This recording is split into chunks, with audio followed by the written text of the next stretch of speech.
आप सभी का चैनल घोस्ट हॉरर पे हॉरर कहानियाँ आती रहती हैं, तो सब्सक्राइब कर लें और आनंद लें कहानियों का। ये कहानियाँ दो दोस्तों की है जो काफ़ी अच्छे दोस्त थे। एक का नाम था राम और दूसरे का नाम था श्याम। श्याम अंधा है जो कि आंखों से देख नहीं सकता। राम श्याम की काफ़ी देखभाल करता था। टाइम निकालकर अपने अंधे दोस्तों के साथ टाइम बिताता। एक दिन की बात है, शाम को राम श्याम के घर गया और बोला, भाई चल कहीं घूमने चलते हैं। श्याम ने कहा, क्यों नहीं, चल, पर आज शहर से कहीं दूर चलते हैं। राम ने कहा, ठीक है भाई, चलो। फिर दोनों दोस्त निकलकर घूमने के लिए जब शहर से थोड़ी दूर गए तो उन्हें एक जंगल दिखा। तो राम ने श्याम को बताया, यहाँ एक जंगल है। तो श्याम ने कहा, यार बहुत साल हो गए, कभी जंगल की तरफ नहीं गए। ऐसा करते हैं, आज जंगल घूमते हैं। पर राम ने कहा, शाम काफ़ी हो गई है और अब थोड़ी देर में रात हो जाएगी, इसलिए आज नहीं, फिर कभी घूम लेंगे। जंगल पर श्याम नहीं माना। उसने कहा, आज ही घूमेंगे, चल। राम को उसकी बात माननी पड़ी। श्याम अंधा था, इसलिए राम को सारी बातें बोल बोल कर बतानी पड़ रही थी कि ये पेड़ है, वहाँ पे जंगली जानवर हैं। इस तरह वो काफ़ी आगे चले गए। जब वो जंगल पे एक मुंह पे पहुँचे तो श्याम को बताया राम ने, तो आगे रोड पे कुछ रखा है। श्याम ने कहा, क्या रखा है बता। राम बोला, बड़ा सा कोई थाली में लाल कपड़े में कुछ लपेटे रखा है। श्याम ने बोला, फिर सोच क्या रहा है, जल्दी से देख उसमें क्या है, शायद कोई खजाना छोड़ गया है। राम ने कहा, यार छोड़, रहने दे, पता नहीं उसमें क्या है, इस जंगल में कौन खजाना छोड़ के जाएगा। श्याम ने राम को कहा, पागल है क्या, चल देख, मैं बोल रहा हूँ। राम ने कहा, ठीक है। उसने वो थाली उठा के श्याम के हाथ में दी। श्याम ने कहा, अब जल्दी से देख और बता इसमें क्या है। राम ने कहा, रुक, देख रहा हूँ। जब राम ने वो कपड़ा हटाया तो जोर से चिल्ला के फेंक दिया। फेंक दे जल्दी इसे श्याम, कुछ समझ नहीं आया क्या। हाँ, इस श्याम ने कहा, अब जल्दी से देख और बता। इसमें एक औरत की कटी हुई मुंडी है, जल्द से इसे फेंक।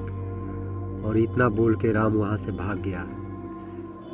अब श्याम को लगा कि शायद राम उसे बेवकूफ़ बना रहा है, हमको सारा माल खुद ही लेना चाहता है, इसलिए ऐसा बोल रहा है। श्याम उस मुंडी को वैसे ही कपड़े में लपेटे हुए अपने घर में लाया। कपड़ा जैसे कि तैसा था। अपने साथ खजाना नहीं बल्कि एक मुसीबत लेके आया था। उसने उस मुंडी को अपने घर के एक बक्से में रख दिया। जब श्याम राम से अगले दिन मिला तो उसने राम को बताया, उसने वो जंगल वाला सारा खजाना अपने घर में रखा है।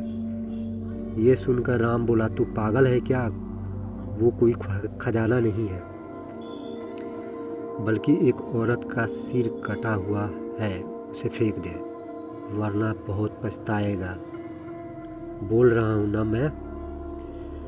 इसमें श्याम ने कहा, मुझे सब पता है, तू मुझे वो खजाना लेना चाहता है, इसलिए ऐसा बोल रहा है। जा, मैं नहीं फेंक रहा। इतना सुन के राम वहाँ से चला गया। पर अब अंधे के दिमाग में ये बात आई कि एक बार देख लूं, ये सच तो नहीं बोल रहा है। इसलिए उसने उस मंडी को बॉक्स से निकालकर छूकर देखा तो उसे एहसास हुआ शायद उसका दोस्त ठीक बोल रहा है। अंधा होते हुए भी अपनी आंखों से उसे देखने की कोशिश करने लगा।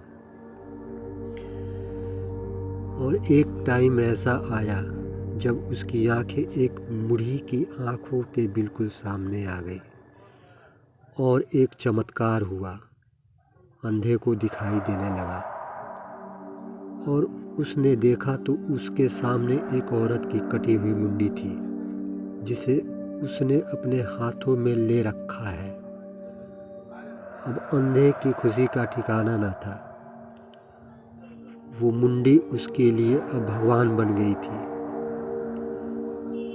उसने उसे बड़े प्यार से दोबारा अपने बॉक्स में रख दिया और उसे पूजा अर्चना करना शुरू कर दिया। अगले दिन उसके दोस्त आया। राम ने कहा, यार तूने मुंडी फेंक दी? उस पे श्याम कुछ नहीं बोला। कहा कि तू बैठ।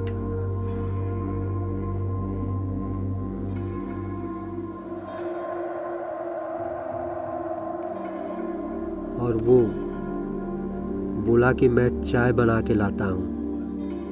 इस पे राम आश्चर्य हो गया कि इसे कब से दिखाई देना शुरू हो गया,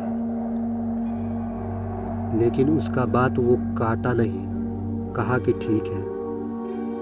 श्याम गया और चाय बना के लेके आया और कहा कि ले पी।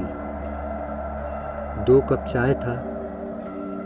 दोनों ने एक दूसरे के टेबल पे रख दिया और श्याम ने अपना कप अपने हाथ में लिया और एक कप राम को दिया।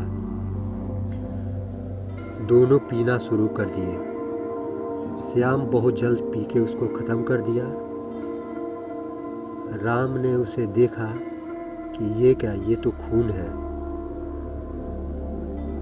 तब वो उसने उठा के वो कप फेंक दिया और गुस्से में कहा, ये क्या दिया तुमने? ये तो खून है। इतना में गुस्सा होकर राम वहाँ से चला गया। उसके बाद श्याम ने उठा और उस मंडी को निकाला और गुस्से में निकाल के उस मुंडी को पटक दिया। मुंडी हंसते हुई ऊपर की तरफ उठी और बोली, मैं तुझको मार दूंगी। मेरा बदला अभी बाकी है। मैं पुराना बदला अभी 5 साल पहले का लूँगी। उसके बाद श्याम को उस चुड़ैल ने वहीं पे ख़त्म कर दिया। मुझे लाइक और कमेंट करके बताएं आपको कहानियाँ कैसी लगी।